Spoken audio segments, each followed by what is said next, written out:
তুমি আমাকে ভুলে যাও। এটা কি বলতেছো? তোমাকে ভুলে গেলে তো জীবনই শেষ হয়ে যাবে। B practical. জীবন শেষ করে তো আর কিছু করা যাবে না। কি বলছো হঠাৎ করে? তুমি কি বলতে চাও? বাবা মা আমার বিয়ে ঠিক করেছে, আমার বাবা আমার পছন্দের ছেলেকে বিয়ে। তুমি এগুলো কি বলছো? বাবা মা বিয়ে ঠিক করে রাখছে, চাইলেই কি বিয়ে হয় নাকি? হ্যাঁ, শুনেছিলাম, বিশ্বাস করো, তুমি কষ্ট করে সব করতে হবে। আমি শিওর তুমি এগুলো মজা করতেছো।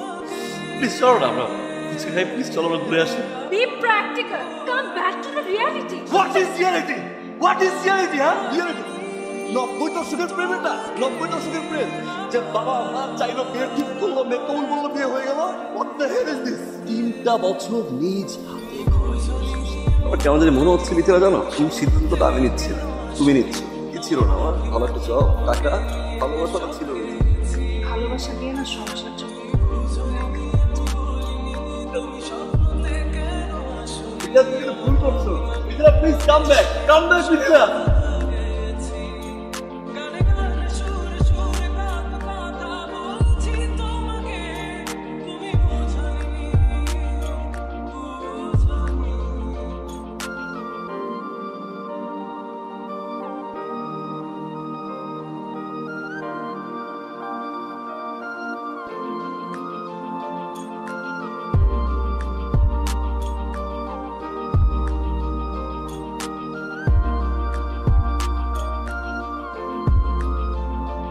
কিছু কি হলো? বসো, আসলে তোমাকে কিছু কথা খুলে বলা দরকার। সবকিছু তো শেষ হয়ে যাচ্ছে। কি বলবো বলো, ব্যবসায় লস হওয়ার পর থেকে পার্টনাররাও সব দূরে সরে যাচ্ছে। টাকা পয়সা গয়না বাটি যাচ্ছে, সবই তো শেষ। তুমি আমি একটা কাজ করো, কিছুদিন তোমার বাবার বাসায় যেয়ে থেকে আসো। আসলে এই বাড়িটাও ব্যাংকের কাছে মর্টগেজ রেখে লোনটা নিয়েছিলাম। আগামী 2-1 দিনের মধ্যে বাড়িটাও ছেড়ে দিতে হবে।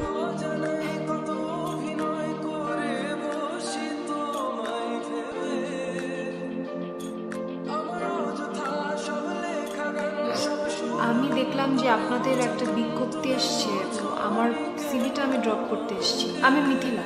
আচ্ছা, আপনি সিভিটা আমাকে দিন, দিয়ে আপনি বসুন, আমি আপনাকে জানাচ্ছি।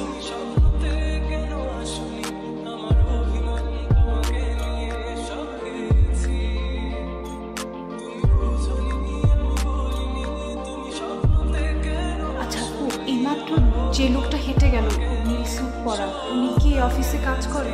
উনি আমাদের বস। আচ্ছা, আপনি আসতে পারেন, আমি আপনাকে জানাবো।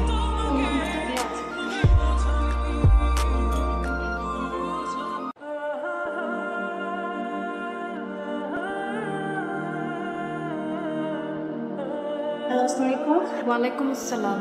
আমি মিথিলা বলছিলাম। আমি কিছুদিন আগে আপনাদের অফিসে এসেছিলাম, একটা সিভি ড্রপ করে গিয়েছিলাম। Sorry madam. আচ্ছা, আপনাদের বসের নাম্বারটা কি আমাকে দেওয়া যাবে? সরি ম্যাডাম, আমরা অপরিচিত কাউকে বসের নাম্বার দিই না। অপরিচিত?